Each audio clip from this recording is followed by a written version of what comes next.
bandeke bakoye belayo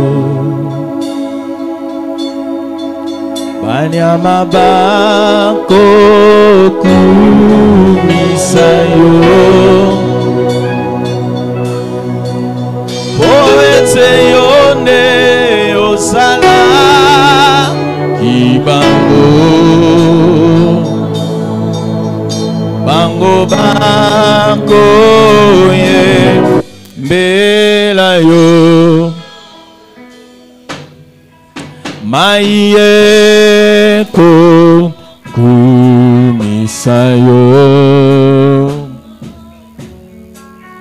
Mbisi eko netulayo oh. Poete yone yosala Chibango Yango bakoye belayo Toemba baso oh gaipe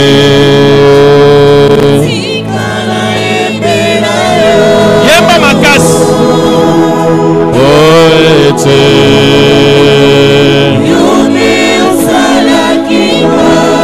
Jésus otindelaki pengai mobikisi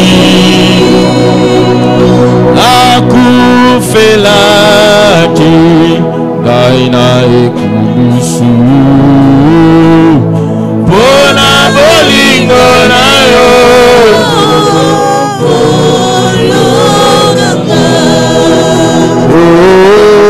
gaipe zikala ebelayo poete yemba makasi yawe otindelaki kanga makasi yawe felaki kana kulusu bona bolingo na yo kolonanga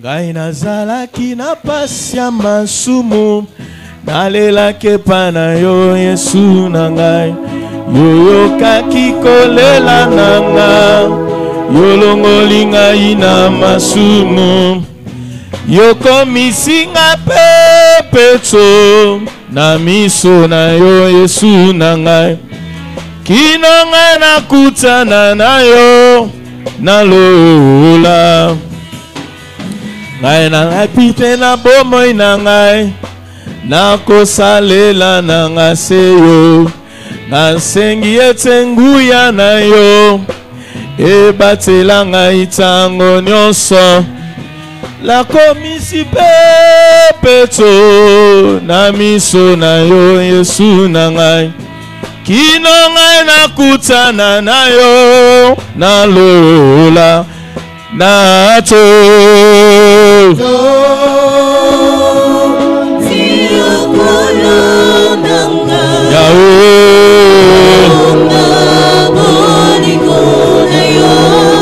Zambe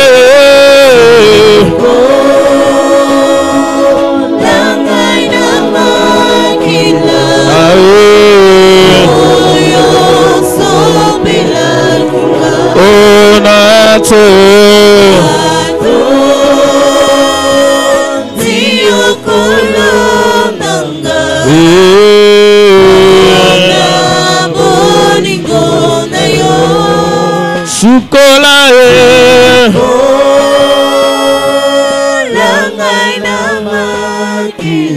Namakila Yemba lisusu sans instrument Natsondio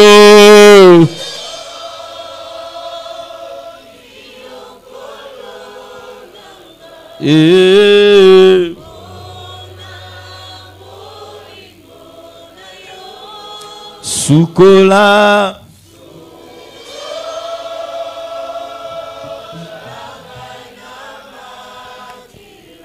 Alléluia.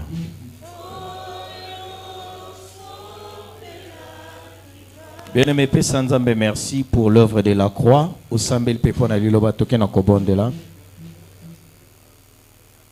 Nzambe merci pour na mosala ne kulusu o esikoli biso epesi biso bisika pene na yo.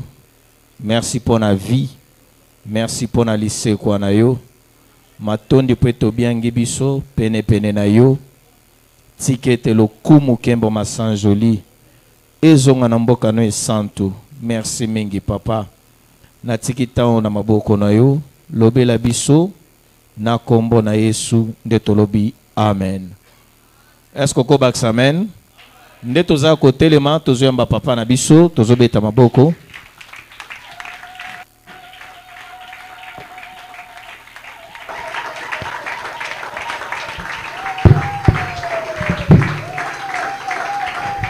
Que Dieu soit béni. Que Dieu soit loué. Comme il a permis que nous voyions cette journée du 1er juin. Et que nous puissions commencer notre mois du temple. Qu'il soit loué, qu'il soit béni pour cela. Nous prions. Nous te disons merci, notre Seigneur. Voici le temps de la parole. Fais que nous puissions disparaître et que ton esprit puisse, ô Dieu, agir. Mets maintenant dans notre bouche les paroles qui viennent de toi afin que nous puissions, ô Dieu, les présenter à ton peuple. Accepte à ce que maintenant tu nous ouvres le cœur afin que nous comprenions les Écritures et qu'ainsi ta grâce nous accompagne pendant tous les jours de notre vie. Nous aimerions que pendant ce temps du mois de temple, que tu guérisses, que tu bénisses, que tu soutiennes, que tu accordes, ô Dieu, ta grâce à plusieurs personnes qui vont devoir faire le déplacement de ces lieux. Chassons tout esprit de divagation de pensée, chassons tous les esprits impurs et voulons que ton Saint-Esprit puisse être avec nous en ces lieux pour nous guider et nous mettre sur les sentiers qui nous mènent vers les voies qui nous conduisent à ta demeure. Nous sommes montés sur une montagne, Seigneur, la montagne sainte, pour pouvoir te présenter nos besoins, nos désidérata, nos problèmes, parce que nous savons que tu es le Dieu qui écoute et qui exauce la prière. Sois notre Dieu et bénis-nous pendant tous ces mois, agis en notre faveur et qu'ainsi toute la gloire te revienne. Nous prions ainsi au nom de Jésus. Amen. Acclamons le Seigneur Dieu.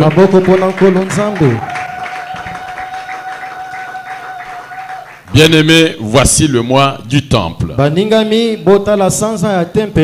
Nous en parlions depuis le mois de février, le mois de mars, et voilà, nous sommes aujourd'hui le 1er juin, journée au cours de laquelle le Seigneur voudrait que nous montions à sa montagne sainte, que nous puissions lui parler, que lui nous écoute et qu'il nous fasse trouver grâce.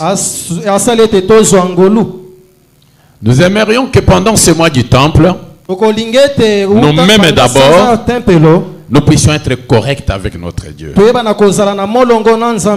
Corrects selon la parole de Dieu. Nous payerons correctement nos offrandes, nos dîmes, et nous serons tous les jours assidus au temple. C'est comme ça que nous donnerons gloire à notre Dieu. Et c'est comme ça que nous bénéficierons de sa part les diverses grâces. Nous prenons le premier verset. Donc 1 Corinthiens chapitre 9. 1 Corinthiens chapitre 9. Verset 23. Verset 23. J'ai fait tout à cause de l'évangile afin d'y avoir part. C'est un grand thème, bien-aimé. Il y a des gens qui, jusqu'au jour d'aujourd'hui, n'ont jamais bénéficié de quoi que ce soit de la part de Dieu. Et ils sont les premières personnes à dire à tout ce que les gens sont en train de raconter, ce sont des mensonges. Dieu ne fait rien. Dieu n'écoute jamais les prières. Dieu ne donne jamais des solutions. C'est comme ça que vous voyez certaines personnes aller dans des loges, aller vers les sorciers, aller vers les marabouts, croyant que c'est auprès de tous ces gens qu'ils peuvent avoir une part, qu'ils peuvent avoir une récompense. Non, c'est la bénédiction de l'Éternel qui enrichit. Et elle ne se fait suivre d'aucun chagrin. Mieux vaut aller auprès du Seigneur, agir selon sa volonté et avoir une part. J'ai fait. Faire, c'est un verbe d'action. Quand je dis que j'ai fait, c'est-à-dire j'entreprends une action dans le sens d'exécuter quelque chose. Mais la chose que je fais va me pousser à produire une œuvre. Et quand je vais présenter cette œuvre au Seigneur, le Seigneur va faire que mes projets réussissent. Nous avons plusieurs projets. Tout homme, toute femme a plusieurs projets et il aimerait voir au fil du temps ces projets-là réussir. Mais les projets réussiront quand chacun de nous présentera au Seigneur ses œuvres. Nous savons que l'Éternel Dieu, après que l'homme et il fait de mauvaises choses dans le jardin et que Dieu puisse le chasser même de là, l'homme n'avait pas encore de la place au devant de Dieu. L'homme ne pouvait pas encore vivre la grâce de Dieu. Dieu l'avait chassé.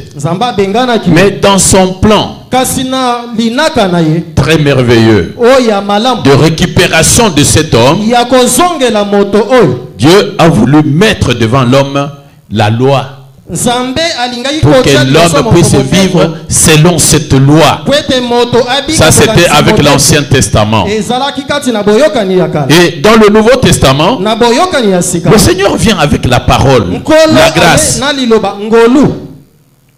afin que plusieurs personnes puissent être sauvées et arrivent à la connaissance de la vérité. C'est tout un travail. Voilà pourquoi le Seigneur Dieu nous appelle, nous adresse un double appel. L'appel à la repentance pour que nous puissions récupérer l'image de Dieu que nous avions ternie. Et quand nous terminons à faire cela, Dieu nous fait un deuxième appel. L'appel au service. Quand nous lisons plusieurs passages dans la Bible, nous voyons que si Dieu nous a délivrés, si Dieu nous a appelés, c'est pour que nous nous mettions à son service. Même les enfants d'Israël, après qu'ils aient passé plusieurs moments en Égypte, Dieu appelle Moïse. Non. Fait sortir ce peuple-là. Là où il est, ce n'est pas son lieu de prédilection. Le peuple d'Israël doit sortir de l'Égypte, doit passer par le désert pour récupérer le territoire que je lui ai donné. Dans quel but? Dans le but de me servir. Dans le but de me servir. Nous avons été créés pour servir à la célébration de la louange de Dieu. Nous n'avons pas été créés pour être tout simplement au service des hommes. Nous n'avons pas été créés pour être au service du diable non plus. Nous n'avons pas été déliés, délivrés pour que nous soyons au service du monde non plus. Dieu veut que nous soyons à son service. Et le service là que nous faisons pour Dieu, nous allons le voir. Si nous le faisons totalement et comme il faut, nous verrons que ce service-là n'est pas vain. Déjà l'apôtre Paul dit, j'ai fait tout à cause de l'évangile, afin d'y avoir part. L'évangile ici, c'est une personne.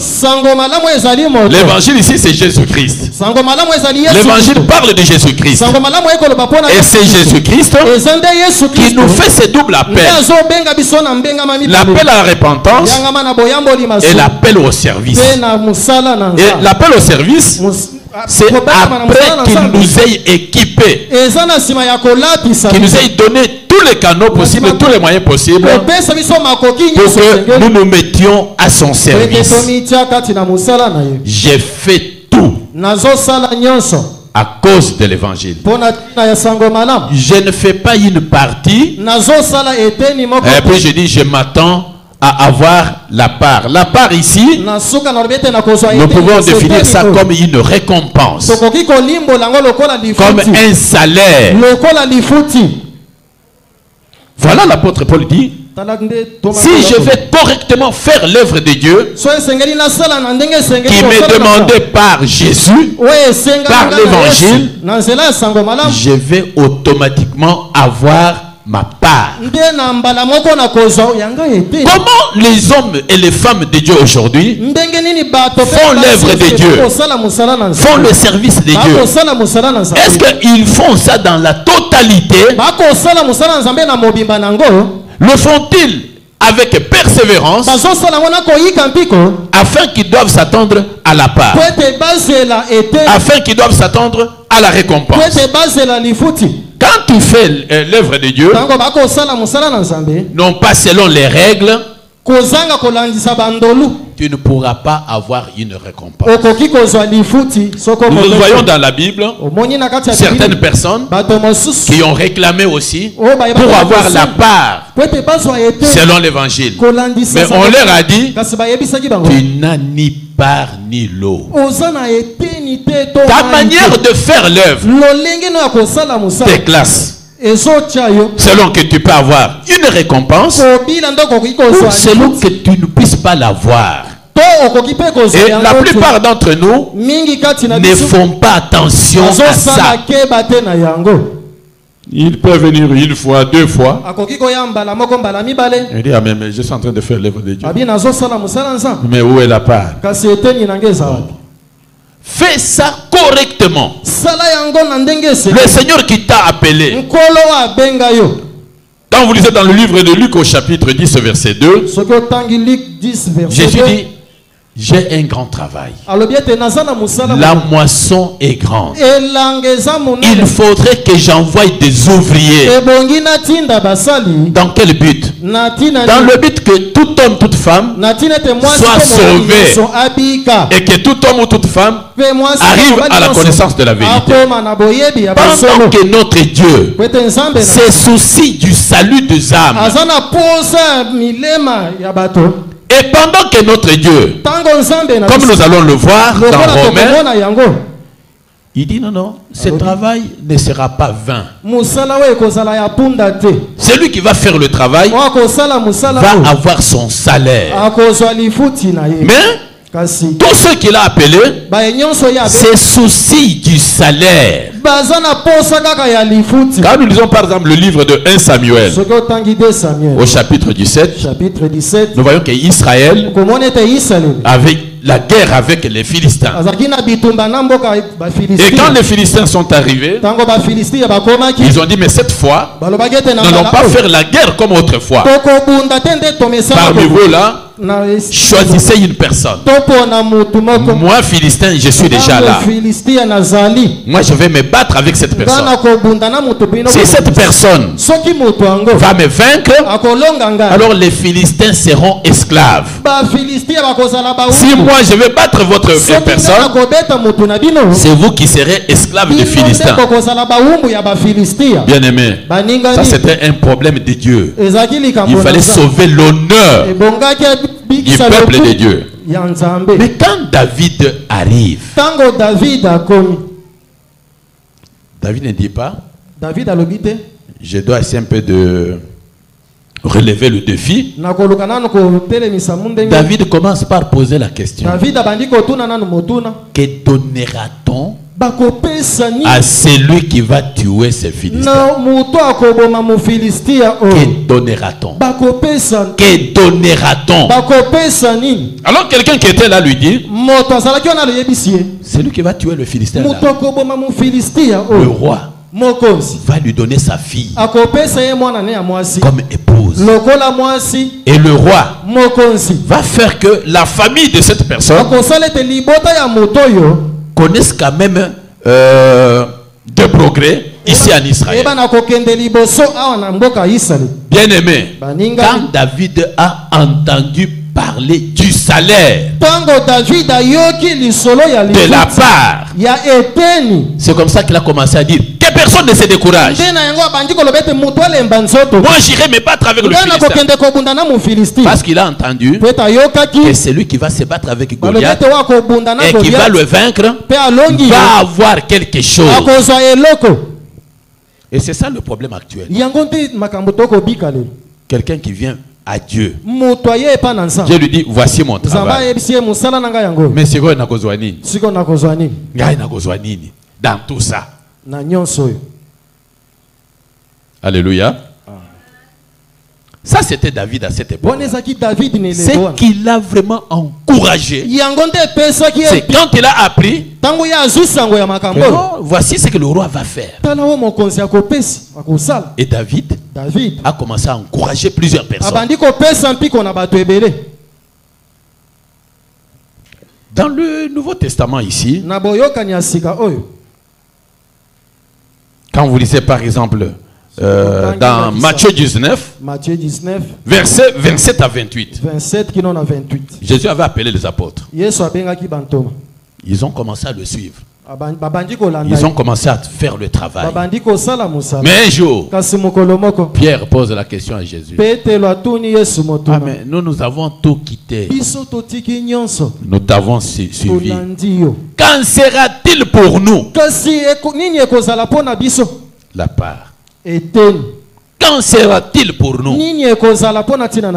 Nous voudrions être rassurés de maintenant que quand nous allons faire ton travail, tu vas nous donner ceci, tu vas nous donner cela. Bien aimé, Dieu n'est pas comme un homme. Dieu est Dieu. Et en donnant ce travail, Dieu n'a pas voulu que les hommes et les femmes fassent ça comment dire, d'une manière vaine. Dieu dans son plan avait déjà préconisé de donner quelque chose à celui-là qui accepterait de faire son œuvre. Mais qu'est-ce que Dieu va donner? Aux uns, parfois de l'argent. Aux autres, une longue vie, une bonne santé. Aux autres, Jésus promet de leur assurer la protection, d'être avec eux même dans des endroits moins sûrs. C'est ça la part. Et Paul, avec l'expérience qu'il a vécue auprès de Dieu, a découvert que Dieu ne peut pas faire travailler quelqu'un futilement. Il dit: mais j'ai fait tout à cause de l'évangile. Pourquoi? Pour qu'à la fin, ou pendant que je suis en train de travailler là, que je puisse avoir une part, une récompense, un salaire. Bien aimé, Ne confondons pas les choses. Quand nous venons dans une église, le pasteur n'est pas votre patron. Quand nous venons à l'église, il n'y a que Dieu et Dieu seul qui est patron du pasteur, qui est patron de chaque fidèle. Comptons avec lui. Tournons nos regards vers lui. Le pasteur ne te donnera rien. Le serviteur, l'homme de Dieu qui est là, ne te donnera rien. Parce que si tu t'attends à ce que le serviteur te donne, le pasteur te donne, tu risques de te décourager. Et dire, mais depuis que je suis en train de faire le travail ici, le pasteur là ne me donne absolument rien. Et puis même les serviteurs là, ils n'ont rien à te donner. Ils n'ont rien à te donner. Ton patron, tel que tu es là, c'est le Seigneur Dieu. Alors, Paul, se basant sur les Écritures, a compris qu'il n'y a pas de raison pour rejeter l'œuvre de Dieu. Lisons un peu d'abord Romains, chapitre 4. Romains chapitre 4, verset 4. Romains 4, 4.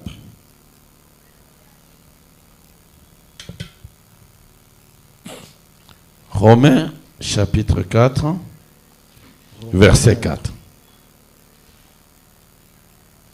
Romains chapitre 4, verset 4. Or, à celui qui fait une œuvre, le salaire est imputé. Non comme une grâce, mais comme une chose due. Bien-aimé, quand tu fais le travail de Dieu, Dieu va te donner un salaire.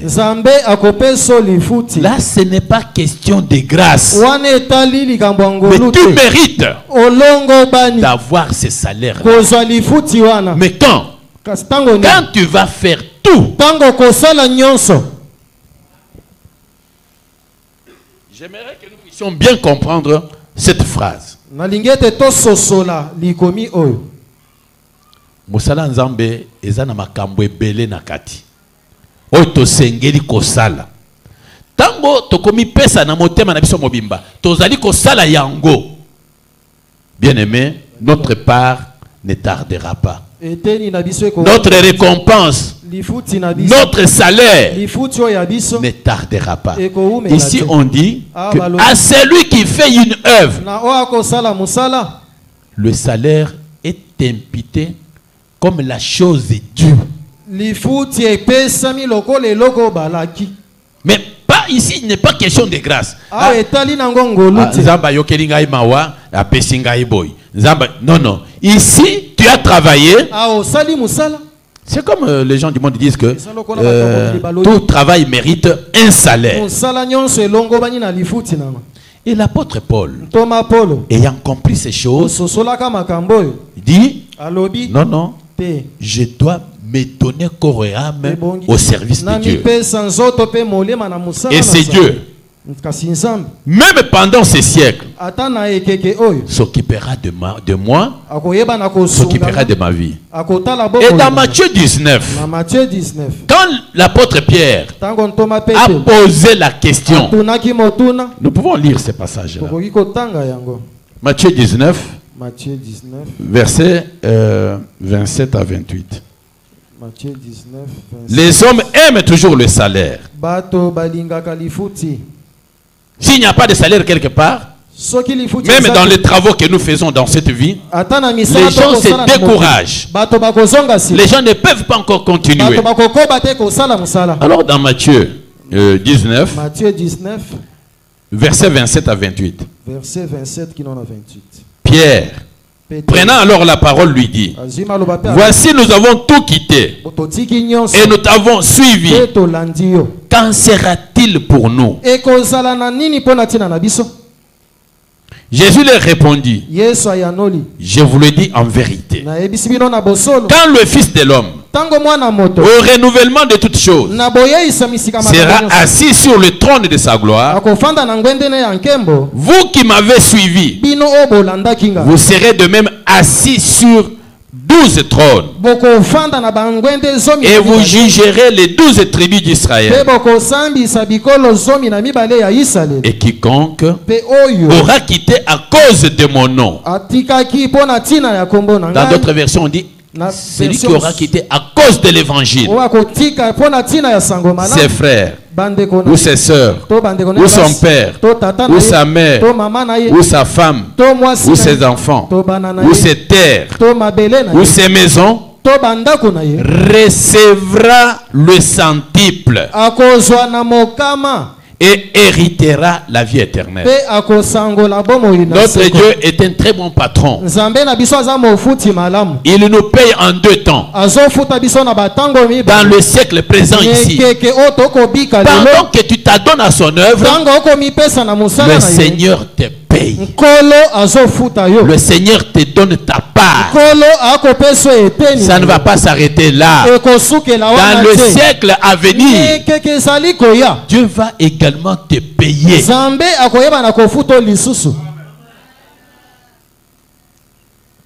Dans le siècle présent, regardez l'assurance que Dieu donne aux hommes qu'il appelle pour faire son œuvre.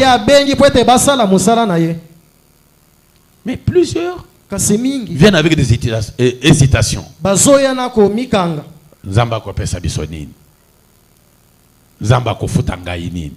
Dieu va te payer. Il donne l'assurance ici. Il donne l'assurance ici. C'est comme ça que l'apôtre Paul, parlant aux Corinthiens, il les rassure. Il dit, bien aimé, travaillez de mieux en mieux à l'œuvre du Seigneur, sachant que l'œuvre que vous faites pour le Seigneur ne sera pas vaine. C'est sur base de cette assurance que Dieu donne à ceux-là qui acceptent son appel, qui se mettent à son service. Ils ne manqueront pas leur part. Peut-être, je ne sais pas. Dieu, quand il appelle, Dieu appelle les gens de tout âge. Dieu peut appeler un enfant.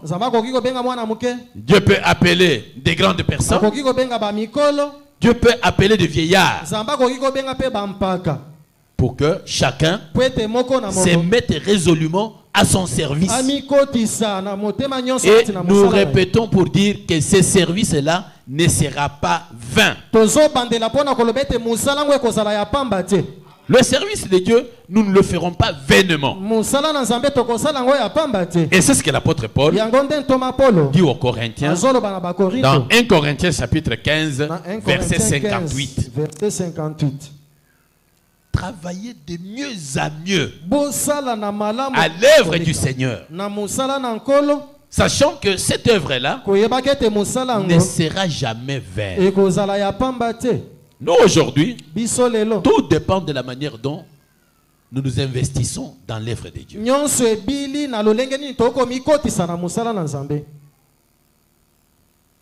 Et c'est comme ça que Dieu, parlant au prophète Jérémie, il a dit, maudit soit celui qui va faire l'œuvre de Dieu avec négligence. Qu'est-ce qu'il dit par là? Il aimerait dire que c'est lui qui ne fera pas l'œuvre de Dieu selon les consignes données, n'aura pas une part, n'aura pas une part, n'aura pas un salaire. Même de nos jours ici, on remarque que toi tu viens rarement au service. Tu ne fais pas comme il faut ce travail. Ton chef va faire un rapport. On ne te payera jamais. On ne te payera jamais. Mais nous devrions nous estimer heureux. Nous devons nous estimer heureux que nous avons un patron qui, quand nous allons faire comme il faut son travail, dans le siècle présent, il nous paye, et dans le siècle à venir, il va également nous payer. Acclamons le Seigneur Dieu.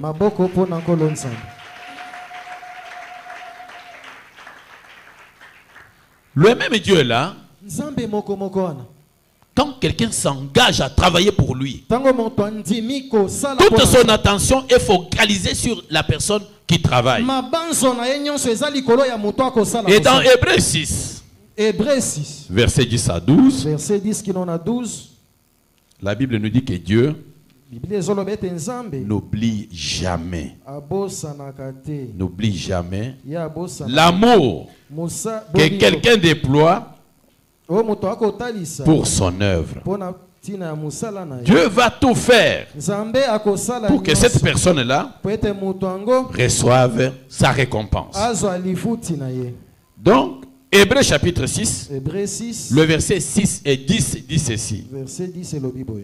Car Dieu n'est pas injuste pour oublier votre travail et l'amour que vous avez montré pour son nom,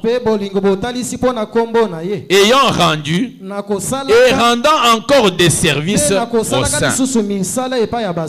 Nous désirons que chacun de vous montre le même zèle pour conserver jusqu'à la fin une pleine espérance, en sorte que vous ne vous relâchiez point et que vous imitiez ceux qui, par la foi et la persévérance, héritent leur récompense.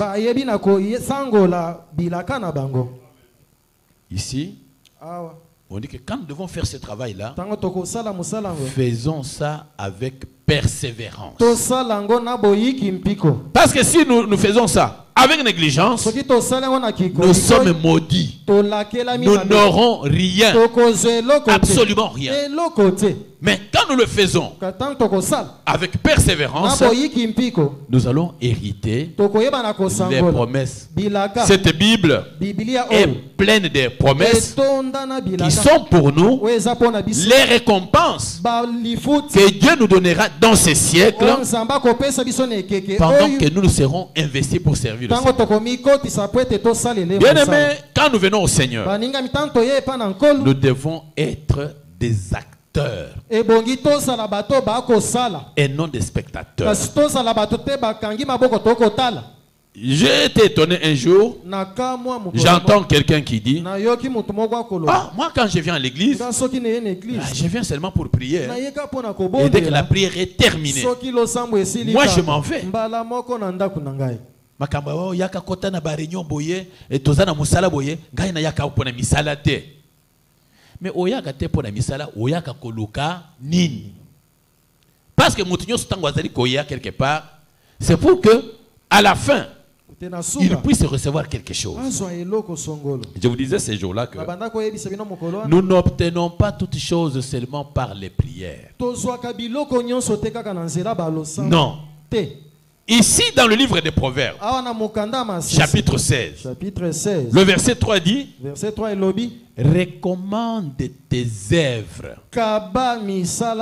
à l'Éternel, attends-toi à lui et il agira. Recommande tes œuvres. Mais si toi tu ne fais pas un service, comment tu vas avoir les œuvres? L'apôtre Jacques a même dit que si quelqu'un peut prétendre qu'il a la foi, si cette foi-là est sans les œuvres, c'est une foi morte. C'est une foi qui ne peut même pas produire quoi que ce soit. C'est une foi morte. Alors, nous devons recommander à Dieu les œuvres que nous faisons pour lui. Et Dieu va faire réussir nos projets. Ce soir, j'aimerais prendre un cas de quelqu'un qui a été choisi par Dieu, qui s'est mis à son travail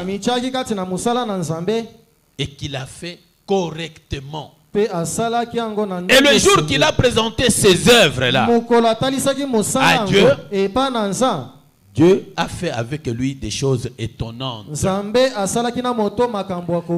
que nous prenions le livre d'Ésaïe le prophète. Nous allons lire Ésaïe chapitre 38. Nous lirons du 1er au 6e verset.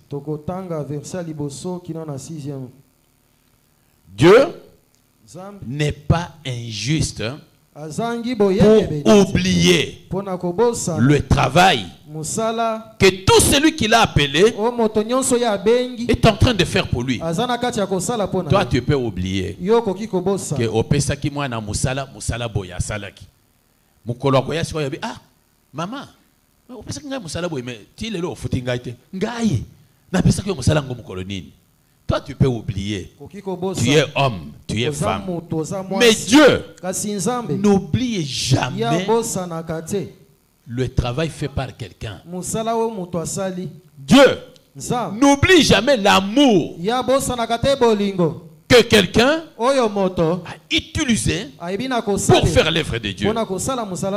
Alors ici dans Ésaïe 38, nous allons voir un cas.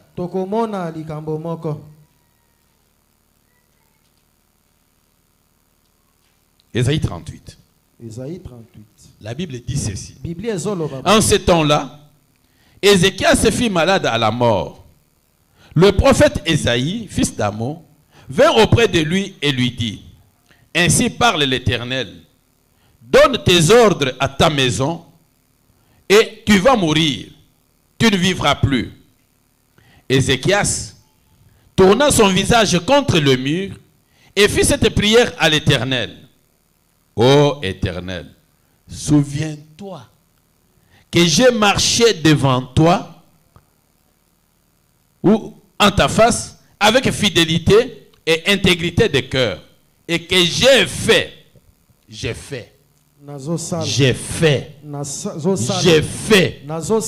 tout pour l'évangile et je dois m'attendre à une part. Ézéchias s'est dit et que j'ai fait ce qui est bien à tes yeux.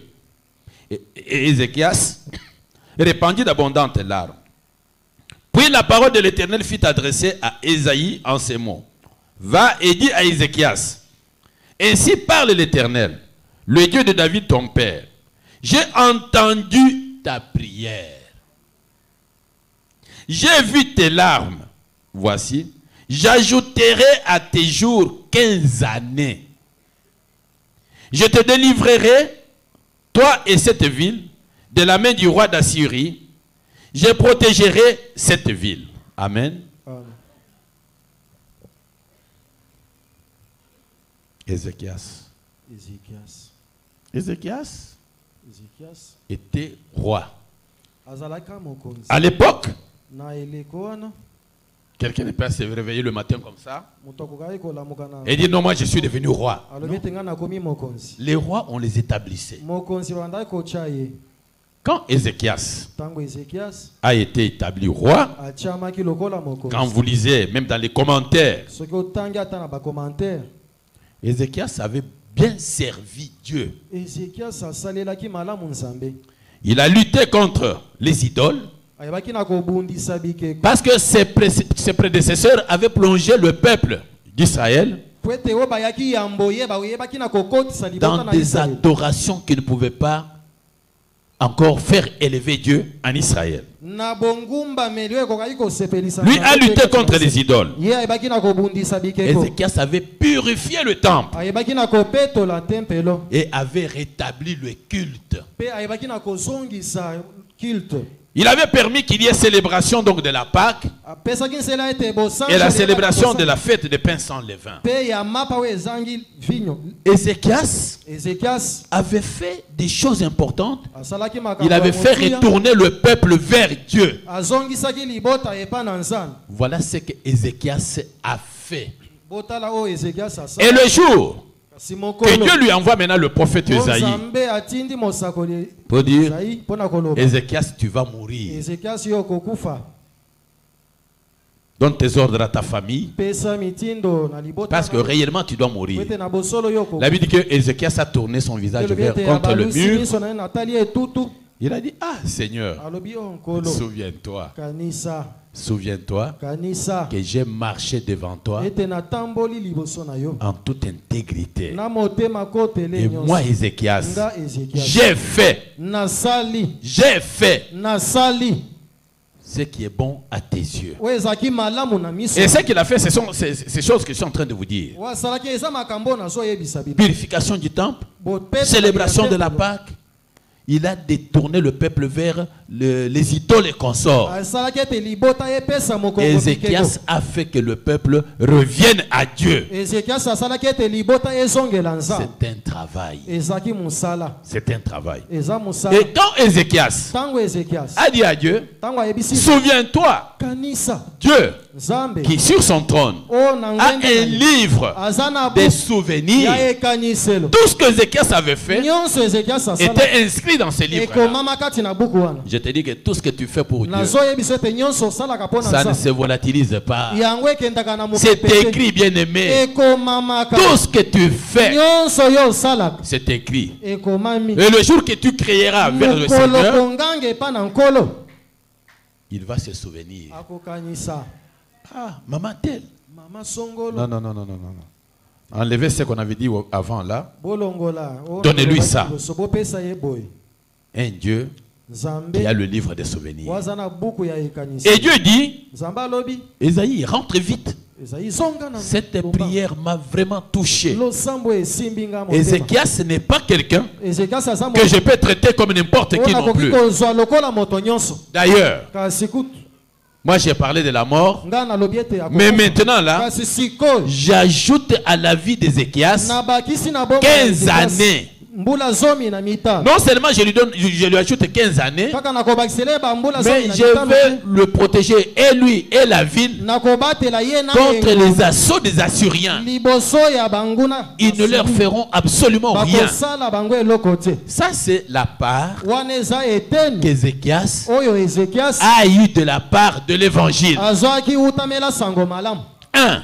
Ézéchias a accepté de travailler pour Dieu. Tel que tu travailles pour Dieu, si tu le fais correctement, vous savez que nous vivons dans un monde où il y a trop de problèmes.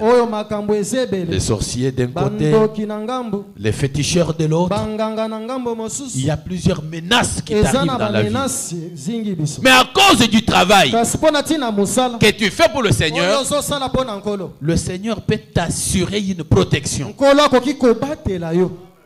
David, sachant que la nuit, c'est le temps où le diable fait la plupart de ses œuvres, ses actions. David dit quoi? Il dit, ah Seigneur, moi quand je me couche, je m'endors. Je sais que toi, Seigneur, que je sers, tu assures la sécurité dans ma demeure. C'est d'une part que David pouvait recevoir de la part de Dieu. Alors les méchants pouvaient venir, les sorciers pouvaient venir, les marabouts pouvaient venir, mais ils ne pouvaient rien faire dans la demeure de David.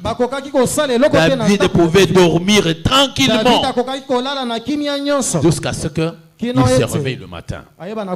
Le Seigneur lui assurait la protection, la sécurité. C'est une part. Je fais tout à cause de Jésus, car je m'attends à recevoir une part.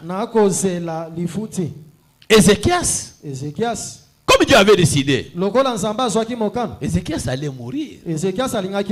Mais comme il avait travaillé pour Dieu, ici, Ézéchias a présenté ses œuvres au Seigneur. Et son projet de vivre a réussi. Vous savez, quand on vient dire à quelqu'un que tu vas mourir, il peut même mourir avant que la mort là ne vienne. Personne n'accepte qu'on lui donne le message de la mort. Personne.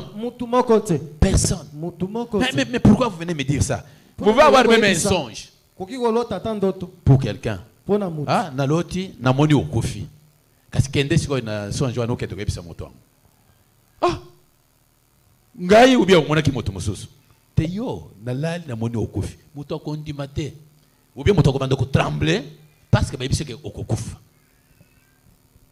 Mais si toi tu t'investis dans cette œuvre de l'évangile et tu le fais correctement, Dieu ne sera jamais loin de toi. Le Seigneur Dieu ne sera jamais loin de toi. Et pendant que tu vivras, les problèmes, les soucis, Dieu peut commencer à enlever petit à petit ces affaires-là. Peut te donner une bonne santé. Il peut te permettre que les portes s'ouvrent afin que tu atteignes des horizons meilleurs. C'est ça Dieu. Bien-aimé, il n'y a pas une bonne œuvre que tu peux faire comme l'œuvre de Dieu. Tu auras beaucoup de garanties. Quand tu sers Dieu, Dieu te met dans sa main où ni voleur, ni ravisseur ne peut prendre. Donc, accepte d'abord, remercie Dieu pour le fait qu'il t'a choisi. Et il t'a choisi, il t'a établi. Il dit, je te donne le travail.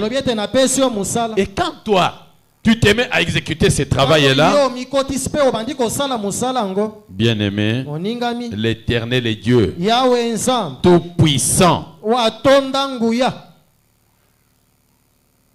ne sera pas loin de toi. Ne t'abandonnera jamais. Ne te délaissera jamais.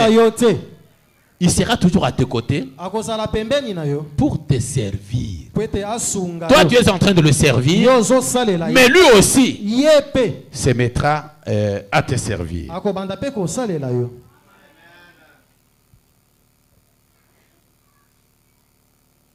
Il y a beaucoup d'avantages dans l'œuvre de Dieu. Dieu peut te donner la garantie d'une vie complètement nouvelle et accomplie en Jésus-Christ. Et tu peux jouir de la présence continuelle de Dieu. La Bible dit que quand Dieu s'élève à tes côtés, tous tes ennemis se dispersent. Et la Bible dit que mais si Dieu est pour toi, qui sera contre toi? S'il y a même des gens qui vont faire des complots, Dieu va dissoudre cela. Bien aimé, quand tu te mets à servir Dieu, tu as beaucoup d'avantages. Mais comme tu ne le sais pas, ou comme tu ne vois pas ça, tu te décourages. Qu'est-ce que Dieu va faire pour moi? Qu'est-ce que Dieu va me faire? Ne compte pas sur tes efforts physiques. Tu tomberas un jour. Dieu a tout. Dieu est tout puissant. Dieu est capable de te faire passer même sur la vallée de Baka. Et il est capable de transformer ça en une plaine pleine de sources. Servir Dieu nous accorde beaucoup d'avantages. Quand nous sommes malades, Dieu se présentera comme un Jéhovah Rapha.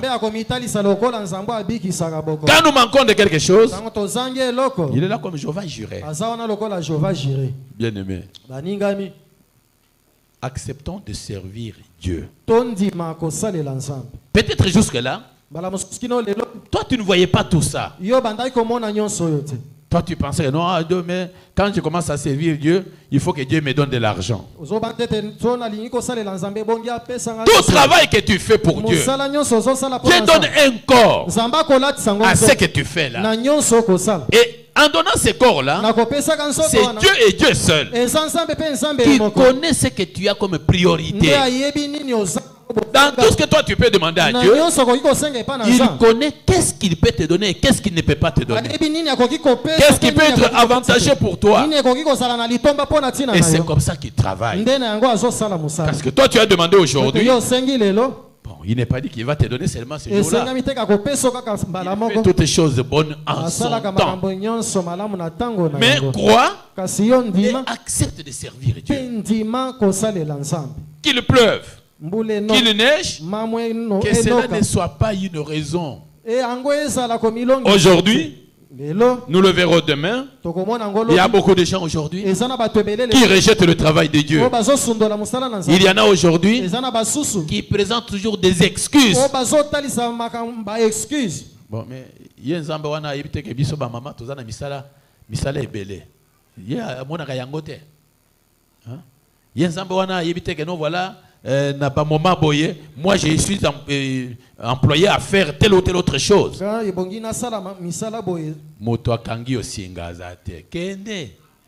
Mais n'attends pas une part, n'attends pas une récompense de la part de Dieu. À ce moment-là, quand toi tu vas te mettre aussi à dire, ah Seigneur, pourquoi toi tu ne peux pas me bénir? Il te dira, tu n'as ni part, ni lot dans ce que tu demandes là. Si tu voulais que je te donne cela, il fallait que tu acceptes de me servir. Je ne sais pas si tu comprends ce que je te dis ce soir. Musala nzambe efutaka.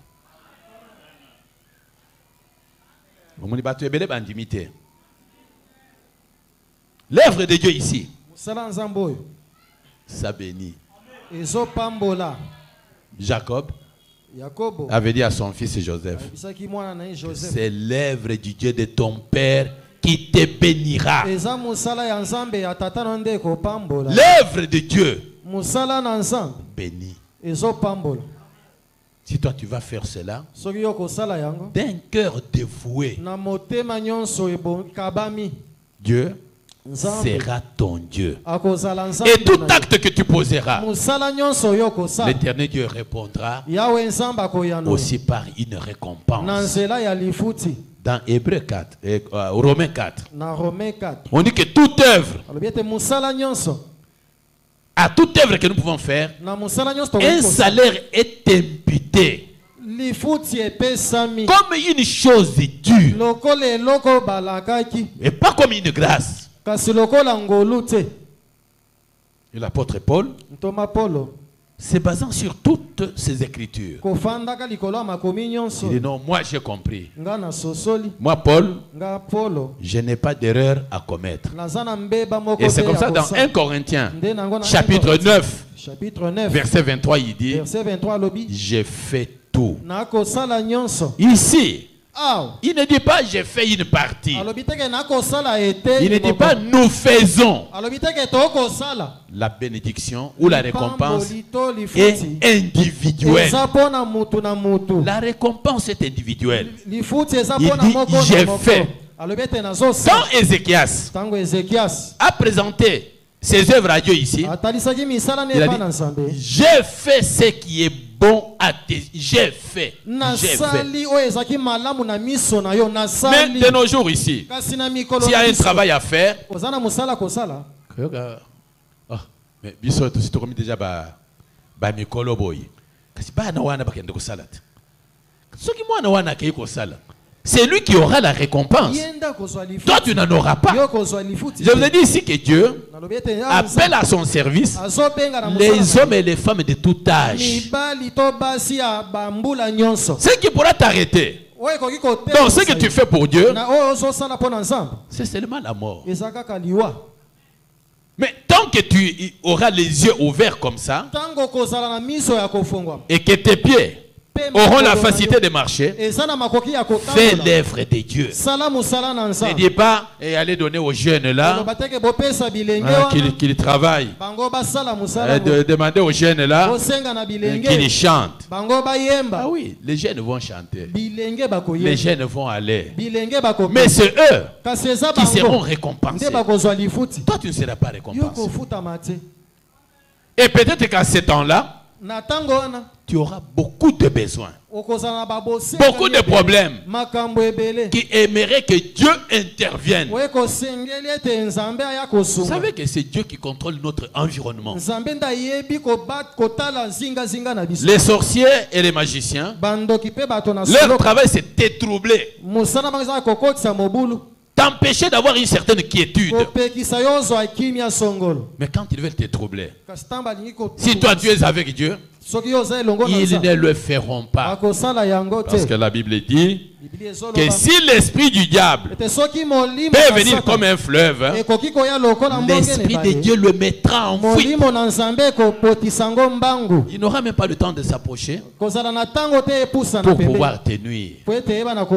Bien-aimés, investissons-nous dans l'œuvre de Dieu. Si jusque-là, toi, tu ne travaillais pas pour Dieu.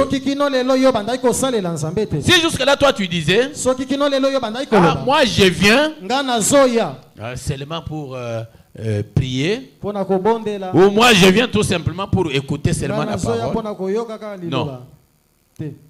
Sache d'abord que Dieu t'a appelé, Dieu t'a délivré pour que tu te mettes à son service. Alors maintenant, tu peux me poser la question, mais service ango, nani akoyebisanga yango?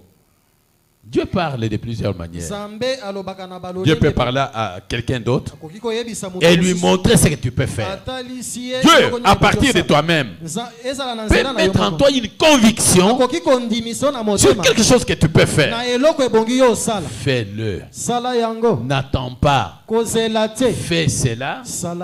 Et l'Éternel Dieu te bénira. L'Éternel Dieu te donnera ta part.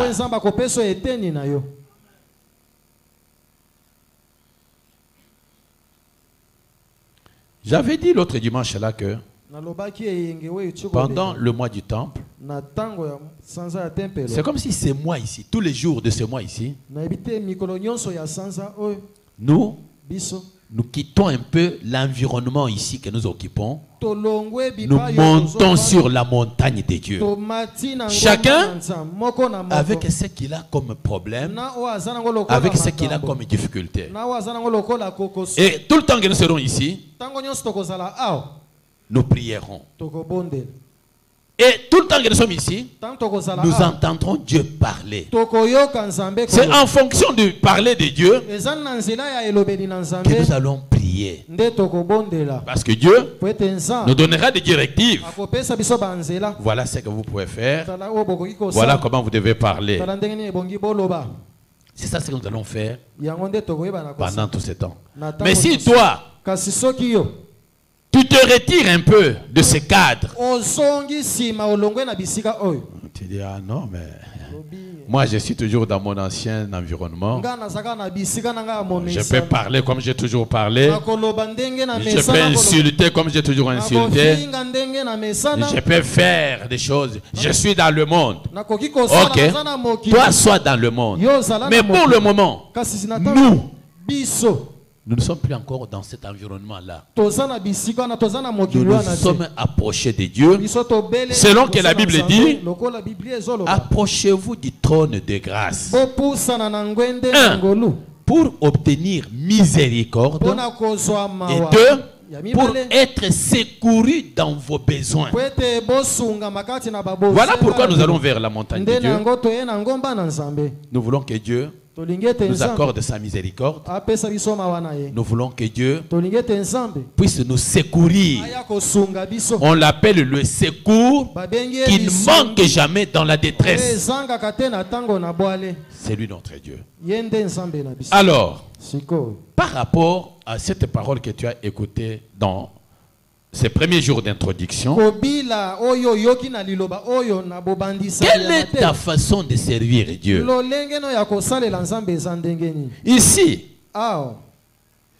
nous avons une certaine manière de faire des choses. Nous avons les entités. Nous avons les départements. Toi, tu fais partie de quelle entité?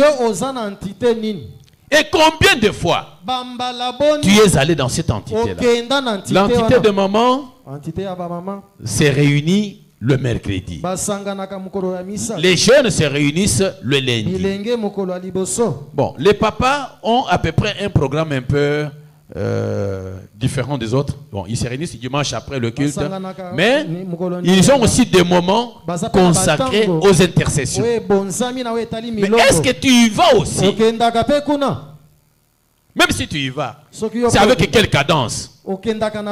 Si tu es allé au mois de janvier, nous sommes au mois de juin, tu n'as plus remis tes pieds là-bas. Tu es dans l'entité de jeûne. Tu as les jours que toi-même tu as choisi pour y aller. Et même quand tu y vas, quel est ton apport? Quel est ton apport? Quel est le service que toi tu apportes dans ça? Alors, mais c'est toi tu dis non, moi je ne suis pas dans tout ça. Moi je viens seulement à l'église. Que Dieu me voie seulement dans l'église. Quand on a réparti ces entités-là, c'est pour permettre à chacun de trouver un cadre où il peut avoir un temps de travailler, un temps où il peut faire voir au Seigneur que non, voilà, tu m'as donné par exemple cette capacité, je l'exprime dans mon entité. Je donne aussi des idées dans mon entité. J'ai fait des contributions dans mon entité. Voilà ma manière de servir dans cette entité. Mais quand toi tu dis non, bon, moi les affaires là d'entité, ça ne me dit absolument rien. Je viens au culte, je prie, j'écoute la parole, je m'en vais. Non, ce n'est pas une bonne manière de faire. Alors tu sers où? Quand tu es venu, tu as prié, tu as écouté la parole là, tu es sorti. Mais tu travailles quand? Tu travailles quand?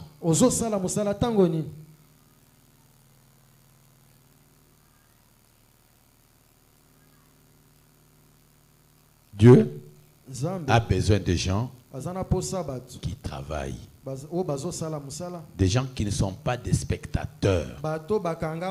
Dieu a besoin de gens qui, partout où on peut les retrouver, ils sont acteurs. Ils sont acteurs.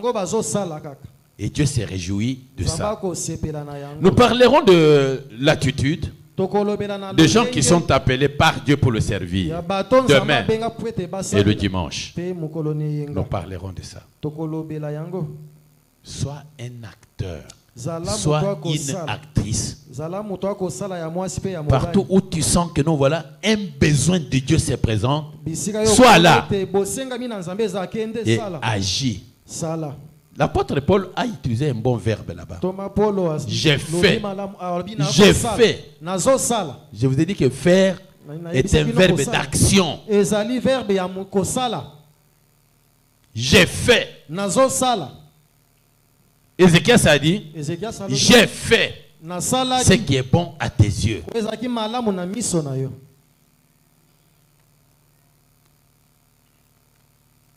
Tu vas alors prier Dieu.